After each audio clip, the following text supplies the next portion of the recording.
महिला को ध्यान करते समय एक अजीब अनुभव हुआ। बंद आंखों के साथ उसे ऐसा लगा जैसे अनगिनत हाथ उसके पास आकर उसके शरीर को नोच रहे हैं। महिला को तुरंत असहजता महसूस हुई। उसने नीचे देखा और पाया कि वह एक चींटी थी, कोई हाथ नहीं। यह वास्तव में कोई बड़ी बात नहीं थी, लेकिन जब महिला ने बगल में देखा तो कमरे के फर्श पर कई चींटियां थीं। उनके रास्ते पर चलते हुए महिला आगे बढ़ी और पाया कि वे दीवार में एक छेद की ओर जा रही थी। डेजी समझ नहीं पाई। वह जल्दी से गुफा के बाहर देखने गई, लेकिन अंधेरे में कुछ भी दिखाई नहीं दिया। अनजाने में उसकी खोपड़ी असामान्य रूप से खुजली करने लगी। इस समय डेजी को नहीं पता था कि क्या हो रहा है, लेकिन आने वाले दिनों में अजीब घटनाएं होने लगी। न सिर्फ काम के दौरान खुजली होती थी, बल्कि जब वह रात को अपने बॉयफ्रेंड के साथ सोने की तैयारी करती, कुछ आम बातचीत के बाद भी उसका हाथ अनजाने में खोपड़ी खुजलाने लगता था। धीरे धीरे स्थिति और गंभीर हो गई, यहाँ तक कि डेजी ने अपनी खोपड़ी खुजलाने के लिए एक घिसने वाले बोर्ड का इस्तेमाल शुरू कर दिया, जैसे वह पागल हो गई हो। जब वह उस दिन गोदाम में कुछ लेने गया, तब उसे आखिरकार खतरे का एहसास हुआ। वह बस कुछ पुरानी चीजें खोज रही थी, लेकिन पीछे से अजीब कदमों की आवाज आई। जब वह बाहर निकला, सभी लाइट्स अचानक जल उठी और पहले के कदमों की आवाज अचानक एक महिला के रोने की आवाज में बदल गई। क्या कोई गोदाम में किसी खतरे का सामना कर रहा था? डेजी जल्दी से आगे की ओर बढ़ी और ध्यान से सुनकर देखा कि वह आवाज दाईं ओर स्थित पुराने गोदाम से आ रही थी। उसने अपने कदम उस दिशा में बढ़ा दिए। I won't hurt you, Daisy ने पूछा, लेकिन नीचे देखने पर पता चला कि गोदाम में कोई रोती हुई लड़की नहीं थी, सिर्फ पूरे कमरे में चींटियां थी। जैसे ही डेजी चींटियों के स्रोत को समझने की कोशिश कर रही थी, आईने में अचानक एक काला आकार दिखाई दिया और उसे पकड़ लिया। अच्छा हुआ कि वह सिर्फ गोदाम का प्रबंधक था। इस घटना के बाद डेजी अंततः सावधान हो गई, जल्दी से घर लौटी और पहले वाले छेद को ढूंढा। उसने सीमेंट प्लास्टर से उसे अच्छी तरह सील किया, पर दुर्भाग्य से खोपड़ी की खुजली कम नहीं हुई। रात में एक चींटी धीरे धीरे डेजी के नथुनों में घुस गई। सोफे पर सो रही डेजी को अजीब लगा। नथुनों में घुसी चींटी से वह खांसने लगी। ऐसा लगा जैसे वह दम घुट रहा हो, और फिर उसके शरीर से हजारों चींटियां निकलने लगीं। ऐसा लगा जैसे डेजी के अंग चींटियों के नियंत्रण में आ गए थे, लेकिन सुबह होने पर सब कुछ एक सपना लगा। लेकिन हाल ही में अजीब घटनाएं बहुत अधिक हो रही थी। डेजी ने ऑनलाइन कुछ सुराग खोजने की कोशिश की, लेकिन कोई जवाब नहीं मिला। कुछ दिनों बाद हस्तशिल्प करते समय एक अप्रत्याशित खोज हुई, जब एक अलमारी से अचानक एक फोटो एल्बम गिर गया। यादों में यह शायद उसके माता पिता का एल्बम था, लेकिन उसकी माँ उसके बचपन में ही मर गई थी। डेजी ने अपनी माँ को याद करने की कोशिश की, लेकिन उसने देखा कि उसकी माँ की बाहों पर बहुत सारे लाल धब्बे थे। डेजी ने जल्दी से एक आवर्धक लेंस निकाला और देखा वहां हाथों से खुजलाने के निशान थे। क्या उसकी माँ को भी ऐसी स्थिति का सामना करना पड़ा था? संदेह के साथ डेजी अपने पिता से मिलने के लिए कार चलाकर निकली। उसकी माँ की मृत्यु के बाद उसके पिता बर्बाद हो गए थे। हालांकि वे एक मठ में काम करते थे, लेकिन वास्तव में वे नशेड़ी थे। डेजी अपने पिता से कोई संपर्क नहीं रखना चाहती थी, लेकिन अब खोपड़ी की खुजली गंभीर हो गई थी, इसलिए उसे उस पिता से मिलना पड़ा जिसे वह हमेशा नापसंद करता था। दुर्भाग्य से डेजी को कोई जवाब नहीं मिला। वह अपनी माँ की बीमारी के बारे में पूछना चाहती थी, लेकिन उसके पिता सिर्फ अभिशाप की बात करते रहे। बातचीत के दौरान डेजी ने देखा कि उसके पिता भी अनजाने में खुजली कर रहे थे। डेजी को न केवल स्पष्ट जवाब नहीं मिला, बल्कि इस मामले पर और भी अधिक संदेह हो गया। मजबूरी में वह कार से घर जाने की तैयारी कर रहा था, लेकिन कार से उतरते समय उसने देखा कि हाल ही में सिर खुजलाने के कारण उसके सिर पर खून के धब्बे दिखाई दे रहे थे। भले ही डेजी अब कार चलाते समय भी खुजली करती हो, लेकिन यह तथ्य नहीं बदलता कि उसे काम करना आवश्यक है।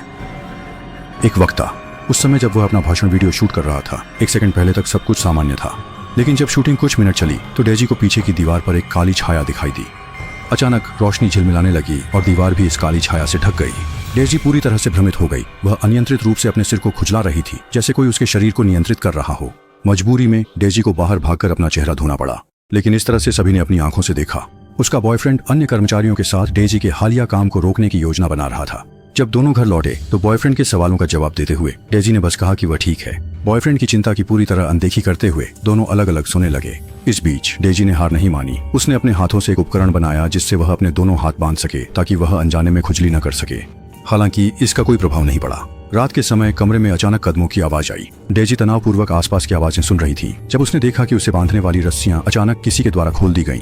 फिर डरावनी घटना हुई। बिस्तर के किनारे से अचानक एक काला हाथ निकला और डेजी की कमजोर कलाई को खींचकर उसे खुजलाने पर मजबूर करने की कोशिश कर रहा था। इस समय डेजी बिल्कुल सन्न रह गई, क्योंकि उसके सामने एक विशाल काला प्राणी खड़ा था। वह डर के मारे हिल भी नहीं पा रही थी। हालांकि जैसे ही काला प्राणी करीब आने वाला था, डेजी अचानक नींद से जाग गई। क्या ये सब सिर्फ एक सपना था? वह बैठक में बैठी थी और समझ नहीं पा रही थी कि क्यों।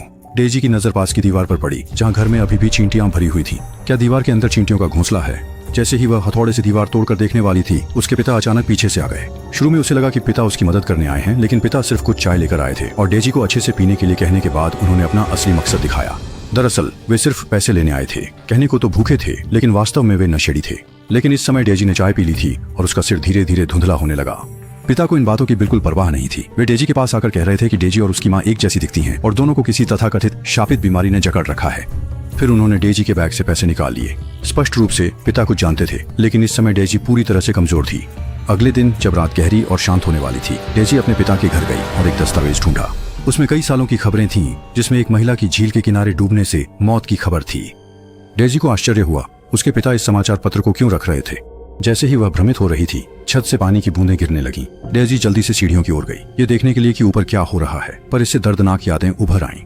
बाहर की खिड़की ठीक से बंद नहीं थी, पानी यहीं से अंदर आ रहा था और इस समय डेजी खिड़की के सामने स्तब्ध खड़ी थी, मानो उसने खिड़की के शीशे में कुछ देख लिया हो। जब उसने ध्यान से देखा, शीशे में ऐसा लग रहा था कि एक लड़की है और वह लड़की बिल्कुल अपनी माँ जैसी दिखती थी। जो लड़की के पीछे धीरे धीरे एक आदमी दिखाई दिया, जिसने पीछे से उसे पकड़ लिया। एक पल में डेजी को सब समझ में आ गया। क्या यह उसके पिता द्वारा उसकी माँ की हत्या का दृश्य था? इस समय डेजी नफरत से भर गई और जल्दी से पास से एक चाकू उठा लिया। जब पिता काम से घर आए, डेजी काफी समय से उनका इंतजार कर रही थी। उसने खंजर लेकर पिता से तुरंत सवाल किया कि उसकी माँ की मौत आखिर कैसे हुई थी। लेकिन पिता ने गंभीर चेहरे से कहा, आई समन्ड इट, मैंने इसे बुलाया था। दरअसल पिता जब सैनिक थे तब उन्होंने कीचड़ में एक लड़की को लेटे हुए पाया था और वह लड़की उनकी भविष्य की पत्नी डेजी की माँ थी। पिता ने देखा कि उसके पास वह उसे अपने घर वापस ले जाने की योजना बना रहा था, लेकिन बाद में पता चला कि माँ बीमार थी और उसने पूरे परिवार को संक्रमित कर दिया था, यहाँ तक कि डेजी के जन्म के बाद भी। यह बीमारी संक्रामक और आनुवंशिक दोनों लगती थी और डेजी की मां नहीं चाहती थी कि उसकी बेटी पीड़ित हो, इसलिए उसने पानी में डेजी का जीवन समाप्त करने का फैसला किया। सौभाग्य से पिता पीछे से समय पर आए और मां को बाहर खींच लिया। इस प्रकार डेजी आज तक जीवित रह सकी, हालांकि उसकी मां झील के तल पर डूब गई। ये सुनकर डेजी विश्वास नहीं कर सकी। उसे लगा कि उसके पिता निश्चित रूप से उसे धोखा दे रहे थे, अपनी पत्नी की हत्या के सच को छिपाने के लिए। ये कहकर डेजी अपने पिता के घर से दरवाजा पटक कर चली गई। लेकिन यह मामला इतनी आसानी से खत्म नहीं होने वाला था। कुछ दिनों बाद डेजी को एक भाषण देना था। मंच पर वह शुरू में चमकदार और आकर्षक थी, जिससे दर्शक तालियां बजा रहे थे। लेकिन दुर्भाग्य से एक पल में डेजी अचानक अपने शरीर पर नियंत्रण खो बैठी और मंच पर इधर उधर लुढ़कने लगी। इसके बाद उसका भाषण जल्दी से समाप्त करना पड़ा। वह सीधे अपने पिता के घर गाड़ी चलाकर गई और अंत में डेजी ने अपने पिता की बताई सच्चाई पर विश्वास किया।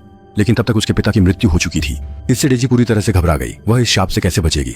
और उसी समय डेजी का हाथ फिर नियंत्रण से बाहर हो गया। वह लगातार अपना सिर खुजला रही थी जब तक उसने एक सफेद चिपचिपा पदार्थ नहीं निकाला। उसके सिर की त्वचा पर सफेद चीज कैसे हो सकती है? डेजी ने अविश्वास से फिर छूकर देखा और पाया कि उसके सिर में पहले से ही छेद था और जो सफेद चिपचिपा पदार्थ निकला था वह वही था जो आप सोच रहे हैं।